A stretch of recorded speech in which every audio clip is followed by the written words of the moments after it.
নমস্কার, আমি ডাক্তার গৌতম দাস, দরদিয়া পেন ক্লিনিক থেকে। আমাদের এই ইউটিউব চ্যানেলে এখন থেকে নিয়মিত প্রতি মঙ্গল এবং শনিবার ব্যথা সংক্রান্ত বিভিন্ন বিষয় নিয়ে আমরা আলোচনা করব এবং আশা করি আমাদের যে সমস্ত রোগীরা ব্যথায় কষ্ট পাচ্ছেন তারা এই ভিডিওগুলো থেকে উপকৃত হবেন। এবং আমাদের চ্যানেলটিকে সাবস্ক্রাইব করুন যখনই কোনো নতুন ভিডিও আপলোডেড হবে, যাতে আপনারা নোটিফিকেশান পান। আজকের আমাদের আলোচনার বিষয়বস্তু হলো যে ঘুম এবং মাথা ব্যথা। ঘুমের সঙ্গে মাথা ব্যথার কি কোনো সম্পর্ক আছে? আমরা সেটা নিয়ে আলোচনা করব। উত্তরটা হলো অবশ্যই হ্যাঁ, আছে, বিভিন্নভাবে আছে। এবং আমি এটাও আলোচনা করব যে কখন আপনাকে ডাক্তারের কাছে অবশ্যই যেতে হবে যে এই ঘুমের সাথে ব্যথার যেটা সম্পর্ক।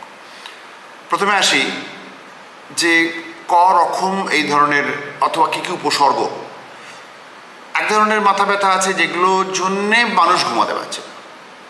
খুব কমন একটা কারণ হলো যে টেনশন হেডেক বা সার্ভাইকোজেনিক হেডেক, যে শুলেই তার মাথা ব্যথা বেড়ে যাচ্ছে এবং তার জন্য ঘুম আসছে না, এবং ঘুম না আসলে পরের দিন তার আবার মাথা যন্ত্রণা বেশি হচ্ছে। এটা একটা সাইকেলের মধ্যে চলতে থাকে। এটা এক ধরনের ঘুম এবং মাথা ব্যথার খুব একটা ওতপ্রোত সম্পর্ক। আরও একটা সম্পর্ক হলো যে কোনো কারণেই যদি তার ঘুমটা কম হয় তাহলে তার মাথা ব্যথা হচ্ছে। এই ঘুম কম হওয়াটা তার অত্যধিক কাজের চাপ হতে পারে, তার টেনশন বা ঘুম আসছে না, ঘুমোতে সমস্যা হচ্ছে, ইনসমনিয়া, তার জন্য ঘুম কম হওয়ার জন্যে হেডেক হচ্ছে। এটা আরেক ধরনের সমস্যা। আর তৃতীয় ধরনের যে হেডেকের সাথে যে ব্যথার সম্পর্ক, সেটা হলো ঘুম হচ্ছে ভালোই, কিন্তু ঘুমের মধ্যে মাথা ব্যথার জন্যে ঘুম ভেঙে যাচ্ছে। এই তৃতীয়টাই হলো সবচেয়ে বেশি অ্যালার্মিং, যে আপনার ঘুমিয়ে পড়ছেন, পড়তে কোনো অসুবিধা হচ্ছে না, অ্যাডিকুয়েট ঘুমের টাইমও আপনি দিচ্ছেন, কিন্তু তা সত্ত্বেও ঘুমের মধ্যে এত তীব্র মাথা ব্যথা যে আপনার ভেঙে যাচ্ছে, ঘুম ভেঙে যাচ্ছে।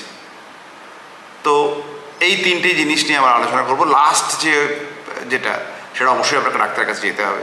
আমরা আরও একদিন আলোচনা করেছিলাম যে ক্লাস্টার হেডেক বলে এক ধরনের হেডেক আছে, যেখানে রাত্রিবেলা ঘুমের মধ্যে একটা পার্টিকুলার টাইমে ঘুম ভেঙে যায়, আমরা বলি অ্যালার্ম ক্লক হেডেক। এছাড়াও পশ্চারের জন্য অনেক সময় ঘুম ভেঙে যেতে পারে হেডেকের জন্য। অবশ্যই ডাক্তারের কাছে যেতে হবে। আমরা প্রথম দুটো সমস্যা নিয়ে আলোচনা করবো। একটা হচ্ছে যে আপনার মাথা ব্যথার জন্য ঘুম আসছে না এবং তার জন্য আরও বেশি হেডেক হচ্ছে। আর দ্বিতীয় আরও একটা কারণ হলো যে কোনো কারণেই আপনার ঘুমের সময়টা কম হচ্ছে, ঘুম আসছে না বলে অথবা কাজের চাপের জন্যে, তার ফলে যে হেডেক হচ্ছে। তো ঘুমের সাথে যে মাথা ব্যথার সম্পর্ক বেশিরভাগ ক্ষেত্রে দেখা যায় দুটো জিনিস খুব কমন। একটা হলো যে টোটাল স্লিপ টাইম, সেটা অনেক কম। সাধারণত এটা 6 ঘন্টার কম ঘুম হলে এই ধরনের সমস্যা বেশি হওয়ার সম্ভাবনা থাকে। আর দ্বিতীয় যে জিনিসটা, লক্ষণটা, সেটা হলো যে এই ধরনের হেডেক সাধারণত ঘুম থেকে ওঠার পর হয়। সাধারণ মানুষের ক্ষেত্রে কী হয় যে ঘুম থেকে ওঠার পর আমাদের শরীরটা ফ্রেশ লাগে, মর্নিং টাইমটা আমাদের সবচেয়ে বেশি ভালো সময়। আমরা বলি যে এই সময় সবচেয়ে বেশি প্রোডাক্টিভ কাজ করার জন্য। কিন্তু এই ঘুমের সাথে যে হেডেকটা সম্পর্ক, সেখানে দেখা যায় যে তাদের সকালবেলা উঠেই তাদের কষ্টটা বেশি। সকালবেলা ঘুম থেকে উঠে আর ইচ্ছা করছে না, আলস্য লাগছে এবং একটা মাথা ভার, মাথা যন্ত্রণা। তো এই দুটো উপসর্গ যদি থাকে, অর্থাৎ টোটাল স্লিপ টাইম কম এবং তার জন্য ব্যথা, তো তারা ডেফিনেটলি আপনাকে ভাবতে হবে যে ঘুমের জন্য আপনার মাথা ব্যথা হচ্ছে। তো কখন ডাক্তারের কাছে যাবেন সেটা তো বললাম, কিন্তু বেশিরভাগ ক্ষেত্রেই আপনি এই ট্রিটমেন্টগুলো নিজে একবার ট্রাই করতে পারেন। যদি না কোনো রেড ফ্ল্যাগ থাকে, রেড ফ্ল্যাগ মানে আমাদের আগে আর একটা আলোচনায় দেখে নেবেন যে কোন কোন উপসর্গ থাকলে অবশ্যই ডাক্তারের কাছে যেতে হবে। সেগুলো যদি না থাকে তাহলে এই ধরনের ঘুমের জন্য যে মাথা ব্যথা, সেটা আপনি ট্রাই করে দেখতে পারেন যে আপনার হ্যাবিট চেঞ্জ করে, লাইফস্টাইল চেঞ্জ করে। তো প্রথম সবচেয়ে 2-3টে জিনিস অবশ্যই করা দরকার। সেটা হলো আপনার ঘুমটা যেন ঠিকমতো হয়, তাই তো?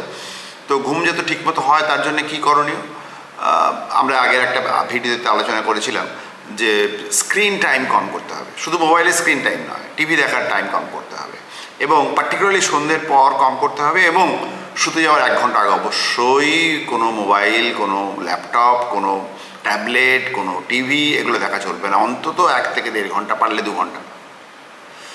2 নম্বর, শোয়ার আগে একটু মন শান্ত করে একটু মেডিটেশন করলেন, করে তারপরে ঘুমাতে গেলেন। তৃতীয়ত যে কাজের চাপ কমিয়ে অ্যাটলিস্ট চেষ্টা করবেন যে 7-8 ঘন্টা যেন আপনার ঘুমের টাইমটা আপনি দিতে পারেন। অনেক সময় যেটা হয়, আমরা পেশেন্টদের কাছ থেকে শুনতে পাই, ডাক্তারবাবু ঘুমবো কখন, কাজ শেষ করতে করতে রাত্রির 11টা-12টা বেজে যায়, তারপর সকালবেলায় 5টার সময় উঠতে হয় বাচ্চাকে স্কুলের জন্য রেডি করে, তো আমার হাতে তো 5 ঘন্টার বেশি টাইমই নেই, আমি ঘুমাবো কখন। তো তাদের ক্ষেত্রে আমাদের উদ্দেশ্য বলার একটাই, যে যেমন করে হোক আপনাকে এই ব্যথা থেকে মুক্তি পেতে গেলে আপনাকে স্লিপ টাইম বাড়াতেই হবে। আপনাকে চেষ্টা করতে হবে, সকালে যেহেতু আপনার উপায় নেই, আপনাকে উঠতেই হবে বাচ্চা স্কুলের জন্য, আপনাকে চেষ্টা করতে হবে যে সন্ধেবেলা যাতে আপনি তাড়াতাড়ি ঘুমোতে পারেন, অথবা যদি কোনোভাবে না সমস্যা হয় অন্তত দুপুরে খানিকটা ঘুমিয়ে নেওয়ার চেষ্টা করবেন। টোটাল 24 ঘন্টার মধ্যে চেষ্টা করতে হবে যে অন্তত যেন 7-8 ঘন্টা আপনি ঘুমান, কারণ ঘুমের মধ্যে আমাদের শরীরে বেশ মেরামতি হয়। ঘুমের মধ্যে বিভিন্ন হরমোনের যে চেঞ্জেসগুলো হয় সেগুলো কিন্তু হেডেকের সাথে রিলেটেড। সেগুলো যদি ইমব্যালেন্স হয় তাহলে অবশ্যই আপনার হেডেক হওয়ার সম্ভাবনা বাড়বে। নমস্কার। তো আজকের হেডেক এবং ঘুম এই নিয়ে আলোচনা এই পর্যন্তই। আরও একদিন আরও একটা ভিডিও নিয়ে আমরা আসবো।